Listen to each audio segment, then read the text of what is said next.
Hello, good people. It's your boy Onyxe back with another video. So this video right here, I'm going to title it as another rambling because while I am going to talk about precise topics, it's still going to be kind of all over the place. It's just things that's on my mind.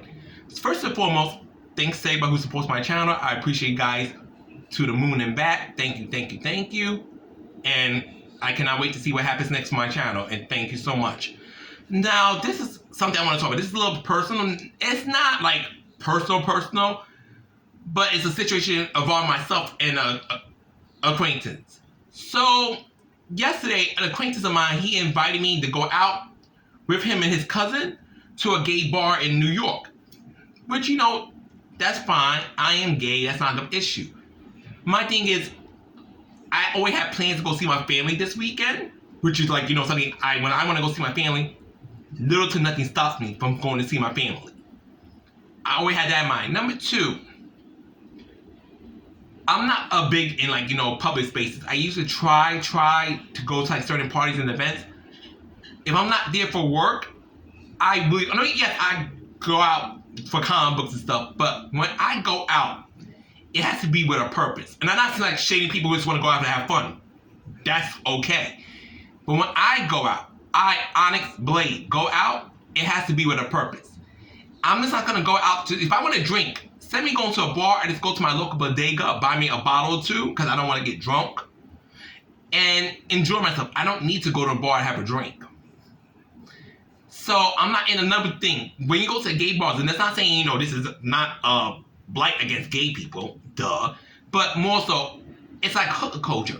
I don't want to go to a bar and a guy's hitting on me, or a guy would, I'm not saying, you know, someone would hit on me, but on a hypothetical that someone were to hit on me, I don't be like, I'm not interested, oh no, thank you. I don't want to be like, come over like a snob in a setting where people are known to go hook up and meet people and mingle. So you're not going to go to a kind of place with the idea of actually wanting to be hit on or, you know, entertain somebody.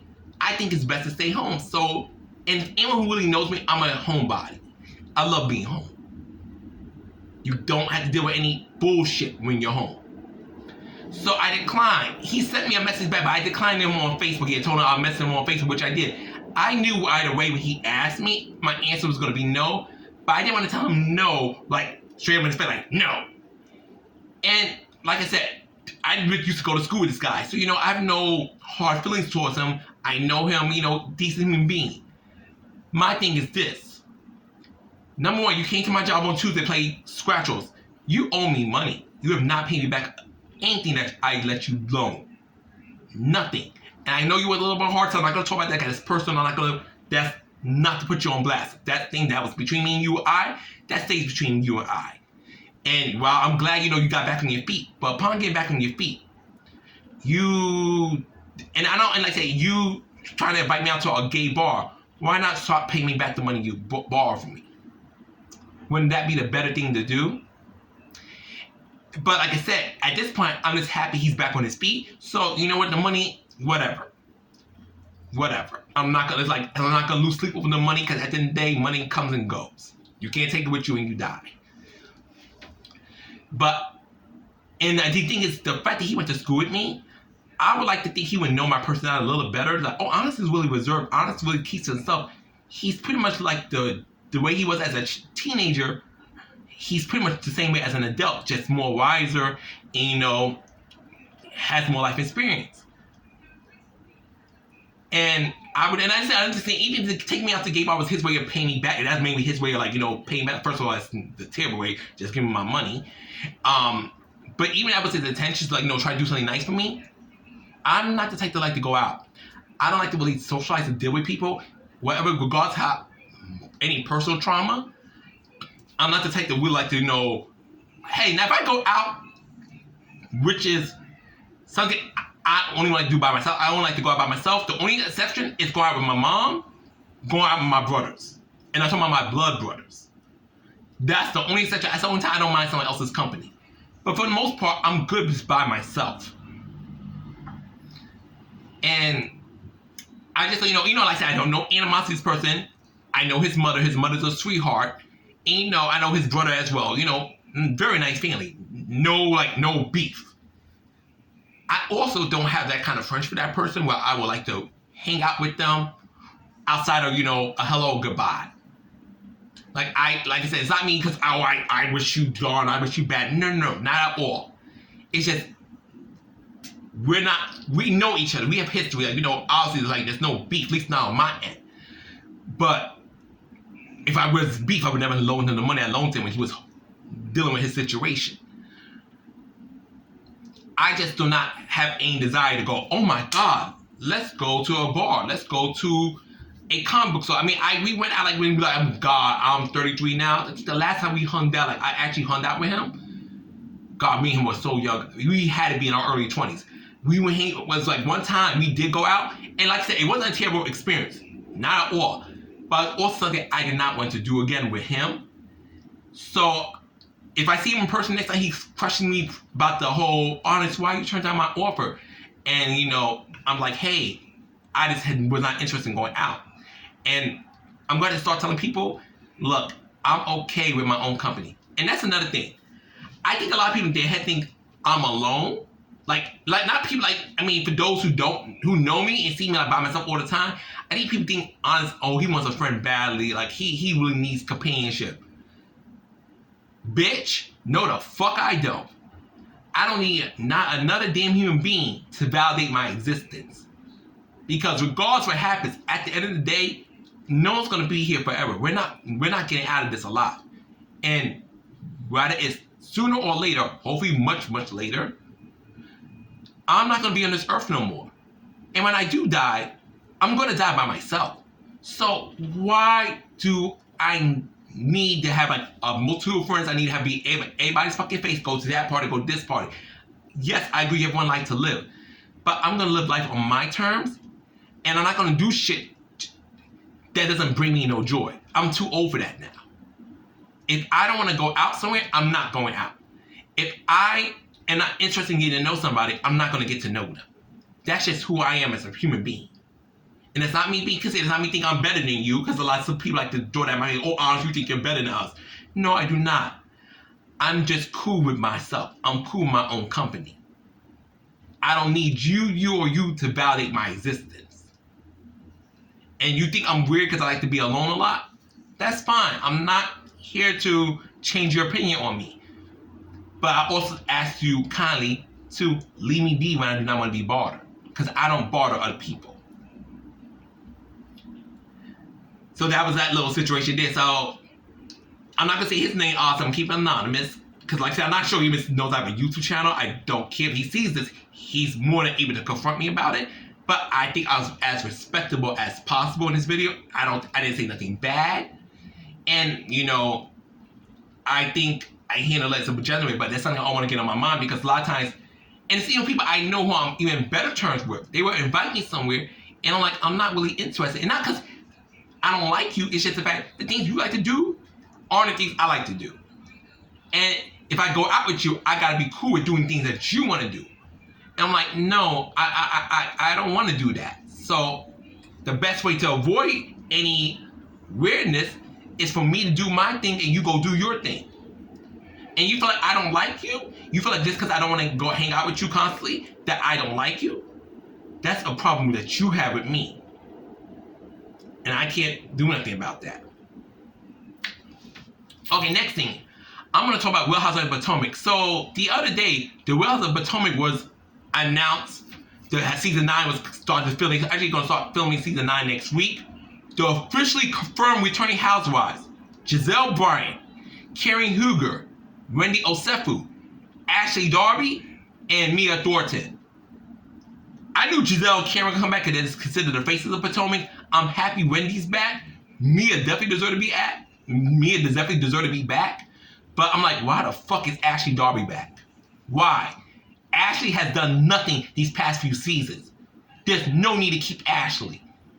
I mean, as much as I wasn't a fan, I prefer they had kept Nneka over Ashley. I don't understand how Ashley made the cut to come back next season, but Nneka got rid of after one season.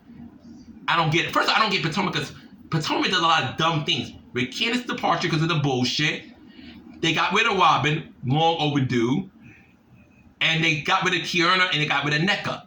getting rid of Kieran and Nika makes zero sense. I'm sorry. Kieran and Nika were actually, the potential was definitely there for Kieran. And Nika, despite some people's thoughts on Nika because of her whole beef with Wendy, Nika had potential.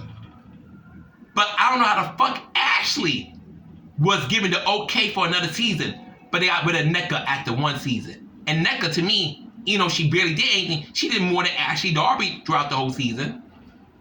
And Ashley's been there since season 1. So it's whatever. Like, at this point, since Ashley's back, no matter how I personally feel, there's really no point of harping on it, because that's going to bring me to another topic concerning Wendy, because she's back. So me being upset that Ashley's back isn't going to change that she's back on Potomac.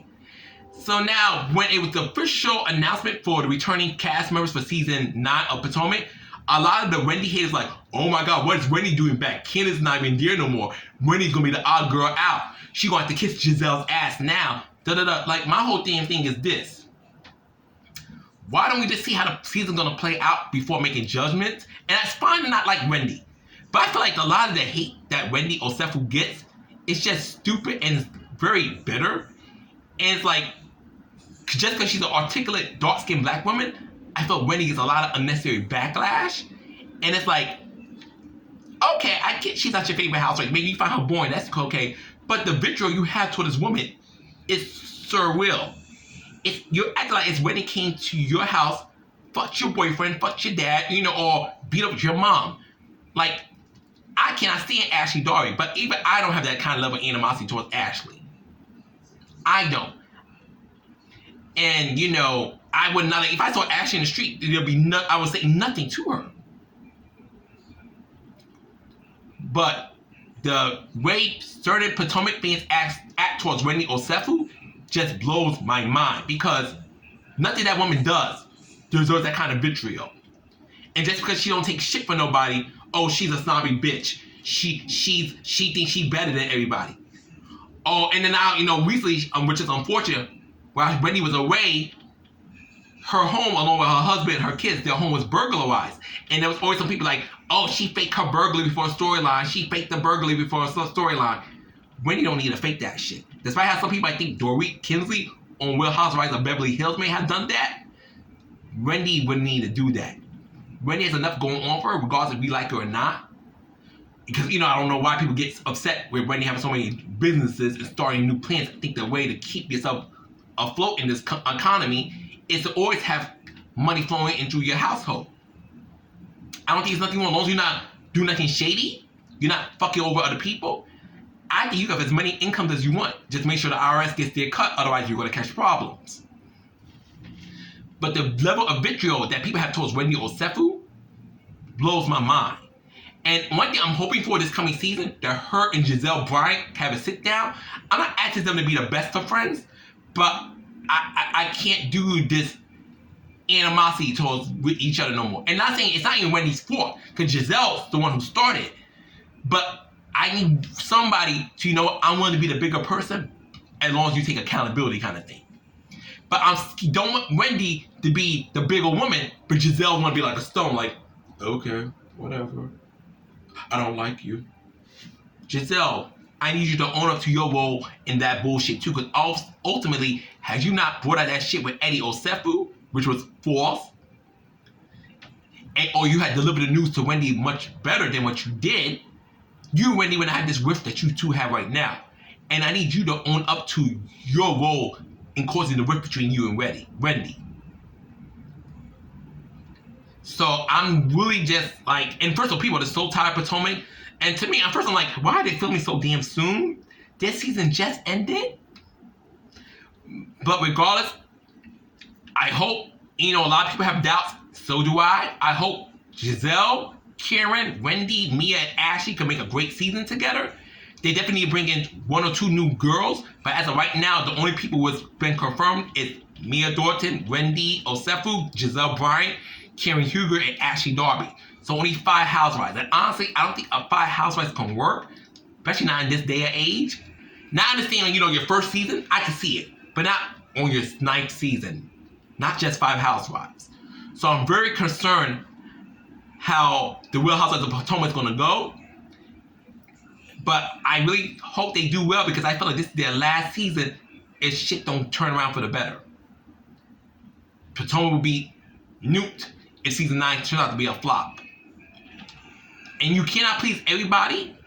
Don't ever live to try to please everybody. But if season 9 is just as toxic as the last 2 seasons, some people say 3, but I was going to say 2 seasons, Real Housewives of Potomac is finito. Now, next thing I want to talk before I end this, I'm going to talk about Korean rapper artist, BM, Big Matthew, a member of the K-pop group KARD. Big Matthew's about to release his first EP called Elements around early May. If I find the actual date, I'll put it in the description in the future, but I know it's coming out early May. And he wants to do a concert. And I've been following Big Matthew on Twitter for a minute. I mainly follow him because he's a hot guy, but he has a very nice and charismatic personality, and he's super positive, which is like, I'm not saying, honestly, people might say that he's just putting on an act, he's trying to get fans, da-da-da-da-da. KARD is a very successful K-pop group. It's also, my friend Elisa said a word for it, but I forgot, because it has 2 girls and 2 guys in the group, Big Matthew being one of the guys. So it's like a K-pop group with a mix of both genders. It's women and men. It's not just straight up women, straight up men, like most K-pop groups are made. And he's about to do his own EP. And ever since I've been following him on Twitter, he's just been a breath of fresh air. Like, he's like, even when I'm depressed or having like a rough day, I'll see a post from him and he's like so lively, so positive. It makes me feel a little better. And he has a good sense of humor. It's not outrageous, but it's also relatable. So I definitely want to support his EP. I definitely plan to support his EP. I just gotta find a date it comes out. I know it comes out early May, and I'm super excited. But now Big Matthew is doing a concert, and he was like, he was making a post like how he's proud to make sure his ticket prices are affordable. And some people are trying to give him crap because he was praising himself, and not even in a conceited way, but in a this is a good thing kind of way, in a humble way. Like, look, I want people to come to my show, so I'm gonna make sure my tickets are affordable. But instead of people seeing it like that, they decide to see, he's trying to blow smoke up his ass. Oh, he thinks he's all that because he got affordable ticket prices. Like, what's wrong with affordable ticket prices? Don't you want to support the man? If the man's tickets were like $500, $600, you would think he's overdoing it. So the man making his tickets a humble price, suddenly he's an arrogant motherfucker. Come on now, stop. He obviously cares about people. He obviously is aware of this economy. So making his tickets affordable increases the chances of more people going to see him. Does it not? So that's another thing I don't understand. Actually, I just don't understand in general. People find the most negative things. Find something that could be positive and try to turn it into a negative. It's like, there's nothing wrong with that. Why are you trying to turn something that's absolute positive to a negative? You're just a hateful piece of shit. And you need to get that checked out. Like, literally, making sure something's affordable so more people can come enjoy him isn't something to bash. Just saying. And what's the last thing I want to cover? Do I want to cover anything else? X-Men 1997. Forgive me. I don't know why my success is more like a rambling, because it's just boom, boom, boom, pow. Oh my God. Rogue did her motherfucking thing in that episode. Rogue was amazing. I love how she fucked up that military base. Yes. That was amazing. And that whole episode was just chef's kiss. But one thing I was happy about it because I didn't expect. First of all, I expected her not to be a survivor, so I was just happy she survived. It was the end when the X-Men team went to Genosha to see were there any survivors after the whole attack on them with the Sentinels. Emma Frost was one of the survivors, and mind you, for those who read the comic books, Emma Frost survived the first attack of Genosha. In the comic book, the massacre in Genosha. She survived it by her secondary mutation of turning her body to organic diamond. And now it happened the same day in X-Men 97. However, it didn't happen the same way as it did in the comic books. In the comic books, Emma's secondary mutation was triggered by Cassandra Nova, which is Professor X's sister. And X-Men 97, it was triggered by duress, like her need to survive.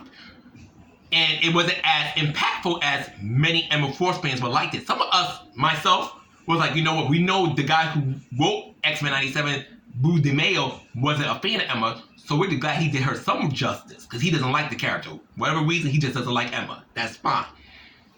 So Emma was found by Jean Grey, and she's, said, hey, I always done well under pressure, when she was found underneath the dirt in her organic diamond form. A lot of Emma Force fans were pissed off. They said, no, that scene should have been more impactful. Because it was way more impactful in Grant Morrison's new X-Men. That scene with when they found Emma, found her in her diamond form, that scene was much more impactful. But fans have to understand, X-Men 97 is pulling some things from the comic books. But it's not going to be 100% accurate. It'll be something based on something that happened in the comics. But it's not going to be authentic, on point, matching. It's going to be close to it. It's going to parallel it. But it will never be 100% even. So, and a lot of Emma fans like, nah, it's not enough that she survived. That scene should have been Emma's golden moment. Fuck Boo DeMayo for writing such a week's moment for her. And my whole thing is, I'd rather see Emma in a positive light, her character getting treated well in the media, better portrayals of her, than for everything to be 100% accurate. Now, like, most characters get shit on, they don't make her do nothing stupid. I just want Emma Force winning well. That's all. And I hope, because we are going to get a second season of X-Men 97, that they do more for Emma Force. But I don't expect the events that unfolded in the comics for Emma to match what's going to happen for her character in X-Men 97. I don't. I just want her character treated with justice and treated with respect. But I do not expect it to be on point what went down in the comic books to go down in X-Men 97. Because that's not been the case at all since the show started. The show has referenced certain things, has influenced many things that happen in comic books, influenced the things that happen in X-Men 97, but it's not going to be 100% match. It might be like an 86% match, a 94% match, but it's never going to be 100% match. Anyway, that's all the rambling I want to do for now. Thank you for everybody who decided to listen to me. I love you guys for mooning back. Leave your thoughts in the comments. Peace, take care, honest play out. Ciao, love you guys.